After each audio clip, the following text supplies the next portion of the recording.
So in today's video I'm on the search for the holy grail of water filters. I'll be talking about some of the hidden nasties in our rivers and streams, and I'll talk about some of the gear that I use to make my drinking water safe when I'm hiking and backpacking. I've only ever had one bad experience when it comes to drinking from rivers and streams here in the UK. For the most part, when we're hiking and backpacking, the rivers run pretty clear, but just to be safe I still always run things through a water filter.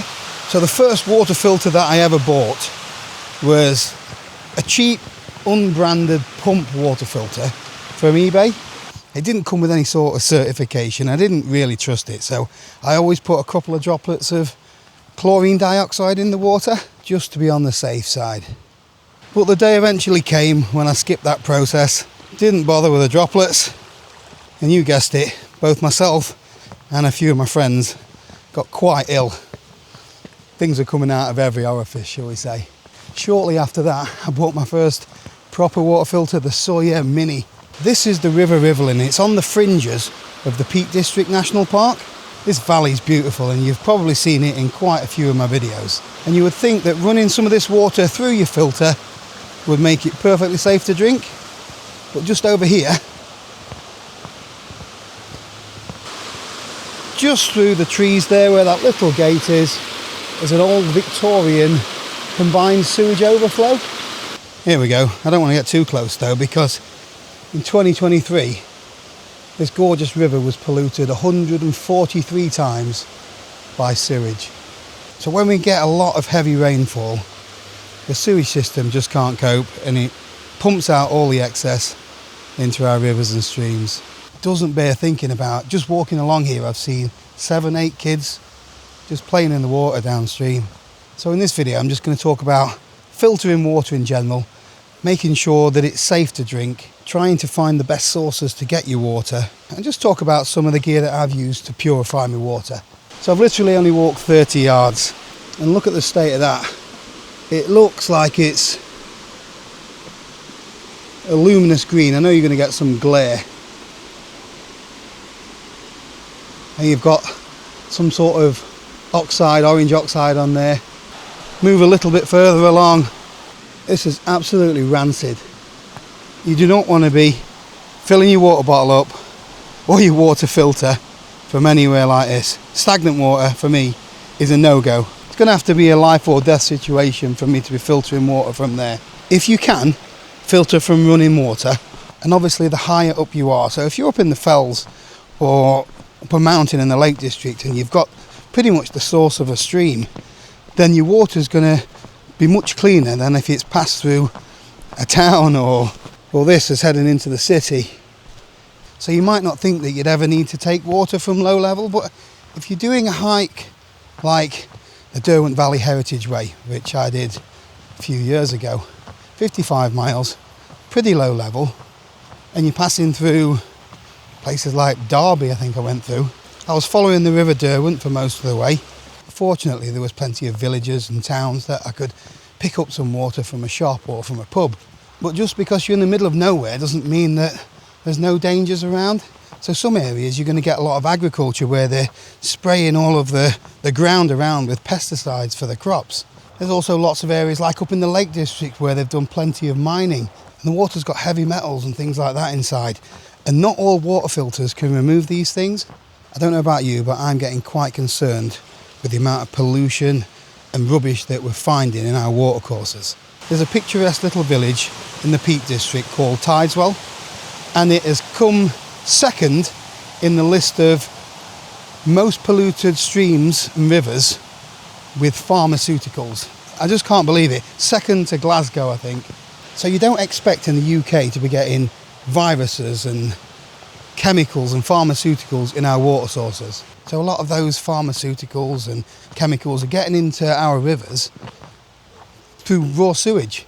You know, it's stuff that people are excreting out of their body, and some of us are filtering our water from these water courses. Some people might be wild swimming in it. I think the truth about what we've got in our drinking water will be quite frightening. So I've driven about 10 minutes up the road, found a more reliable water source. There's no sewage overflows here. Water's coming down off the hills. There's no agriculture or anything like that. although it is quite a peaty area, so you are going to get coloration in the water. So over the years I've used quite a number of different water filters. In fact, I started off with the Sawyer Mini as the first proper one that I got. Then I got the Sawyer Squeeze. I've had the Platypus Quick Draw, the MSR Trail Shot. I've got a couple of other water filters in here to show you as well. I've even tried the SteriPen, which purifies your water with ultraviolet light. Now all of those filters that I've mentioned are this style of filter, which is a hollow fibre, basically drink through style of filter. So you've got a hollow fibre water filter in there which has got little tiny holes in it which are probably around, I'm not sure exactly, 0.1 of a micron or something like that. Very small anyway. And this type of filter, the B3, the Quick Draw, this one actually says it filters out more, but it tends to filter out bacteria like Cryptosporidium and Quick Search. It filters out bacteria, cysts and sediment, and it's got a pore size of 0.1 micron, but it doesn't filter out viruses and it doesn't filter out heavy metals like mercury or lead or anything like that. It doesn't filter out pesticides either. So in this kind of environment, so I know a lot of people that have gone all of their life just drinking straight from these kind of streams. Mountain or hillside streams tend to be pretty clean. However, you don't know if there is a dead sheep in the water upstream up there, or if a sheep has empties its guts in something like this. So although some people say you don't need to filter, I 100% filter my water every time if I'm taking it from a water source like this. So the best thing about this kind of filter is they are really easy to use. Basically, scoop up your water. See, it's a bit mucky there. Pop your filter lid on. And then you're good to go with clean drinking water. As long as there's no viruses, pesticides, or heavy metals in there. Which, to be honest with you, I doubt there is any of those in this stream. But I'm hearing of more and more cases and actually seeing evidence of people fouling in the water. There's dirty toilet paper floating about. And if those people are doing those kind of things around the water courses, you don't know if there's any viruses or anything that they're passing through their system going into the water. It is highly unlikely, so I don't want to scare you or anything like that, but me, I want belts and braces now when it comes to a water filter. In all honesty though, I've never been ill when drinking water through one of these style of filters. The filter that I have used the most, I would say, is the Katadyn B3 filter, which is very similar to this one. However, this one does say it removes certain chemicals, it does improve the taste. Whereas I thought you needed a carbon element in there. Now I don't know if there's one of those inside. You'll have to check the website if you want to have a look at the Pure Clear one. But this isn't too badly priced. I think it's around 40, 50 quid, something like that. They can sometimes be quite difficult to fill though. So depending on where you are, let's just say that is your water source and you've got to try and reach down from the bank there. It's very difficult to get down and fill this up. You can usually find somewhere further upstream, but I have got other solutions as well which can make things a little bit easier. So this filter is ridiculous. The price is around £350, I believe, for a water filter. It is the MSR Guardian. I think this is a water purifier. This bit here, that screws onto your Nalgene bottle and it's got a pump system.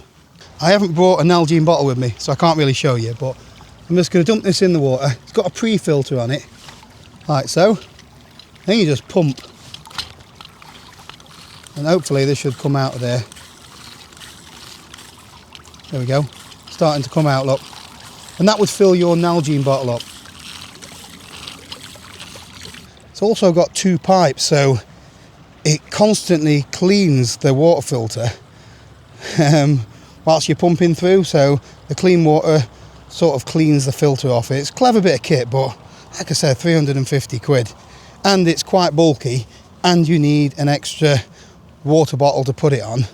You could, I suppose, put your regular water bottle over that hole there, but it is much easier if you use a Nalgene bottle. I think this is more for group water filters, if I'm honest with you. Oh, chucking water all over the place. Yeah, purely for bulk size alone, I don't tend to take this one, although it's quite a neat gadget. So I started looking a bit deeper into what's in our water sources a few months back. I went to a pub tasting session, and there was a guy there, and he does like voluntary work for conservation in our local area, in our local rivers. He works alongside pop star Fergal Sharkey, trying to keep our local water sources clean. They regularly do a lot of testing and find out what's in our rivers and how it's affecting the wildlife and the ecosystem and things like that. So I wanted to get myself a water filter that removed as many of the nasties as possible, and I recently saw this, the Grail Ultra Press. I'm hoping that this is the holy grail of water filters. It is their titanium version. They do a plastic version which is around 75, 80 pounds, something like that. The titanium one is mega expensive. It's 200 quid. But this removes pretty much everything: bacteria, cysts, viruses, heavy metals, pesticides. And the titanium version's got the added bonus of a cook pot. There we go. So you can actually boil your water in this pot. Let it cool down again, and then you're safe to put your filter back in it. It's got a few features like the butterfly handles. It's got a neat little eyelet on there where you can put some paracord in, which means you can get water without having to bend down or climb down the bank sometimes. We'll have a go at that in a second. First time I've used it, so I can't really say if it's any good or not. Let's have a go, shall we? Obviously, you've still got to hold on to the string or you've lost your expensive pot. So much easier. I believe there's a fill line in there, which is there, you can just see it. Right, and then to filter it out, you just loosen the cap a little bit so air can escape. Push this back in, and then press it down. Should take around 10 seconds apparently.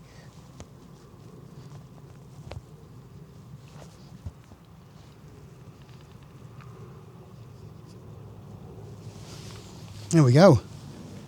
So now I've got a clean water bottle. Let's have a look.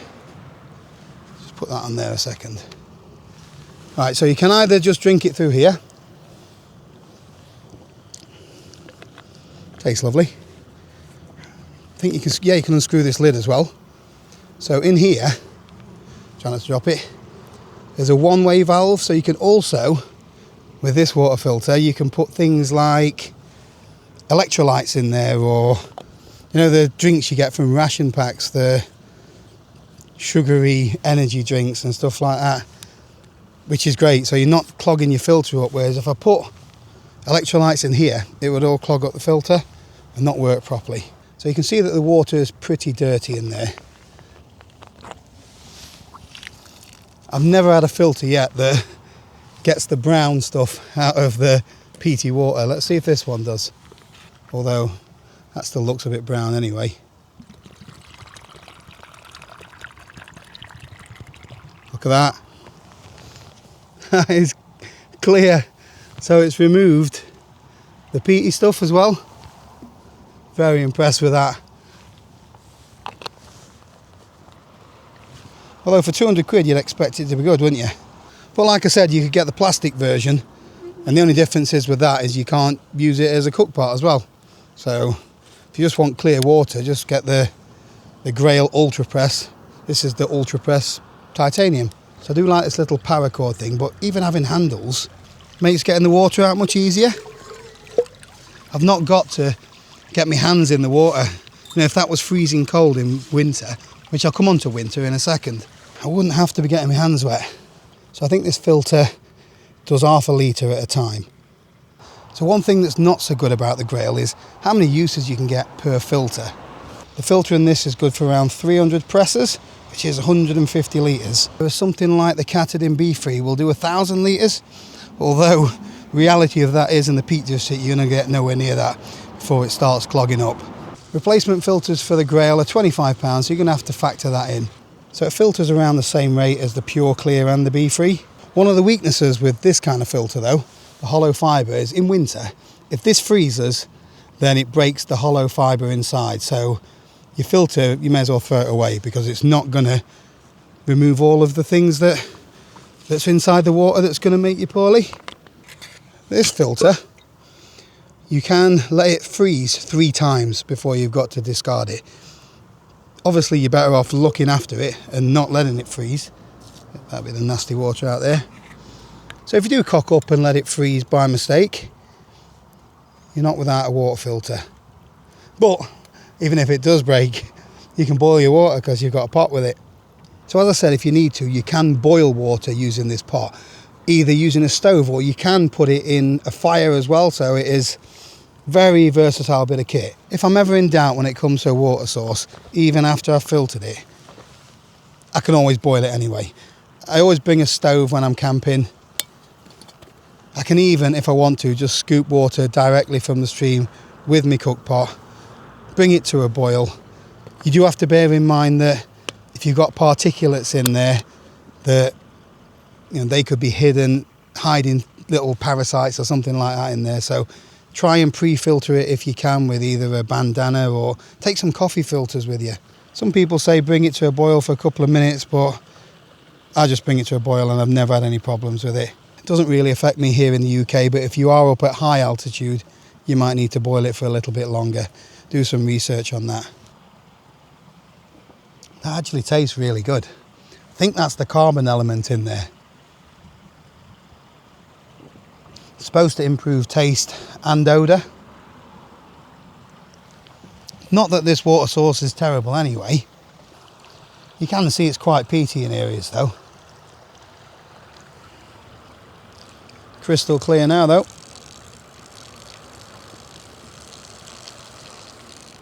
So far so good, although it's a bit early to say whether it's the Holy Grail or not. I will at some point try boiling with it as well, but I'll probably still be taking a separate stove and pot anyway, so I could have probably got away with the plastic version, but it's nice to have that added bonus, and I do like the fact that I can dangle it in the stream. So the last little trick up my sleeve I've got is these things, water purification tablets. Put some water in any regular bottle, try and pre-filter it if you can with a bandana, drop one of these tablets in, and you have to leave it depending on the situation. So things like if you're worried about cryptosporidium, you've got to leave it for 4 hours, I think.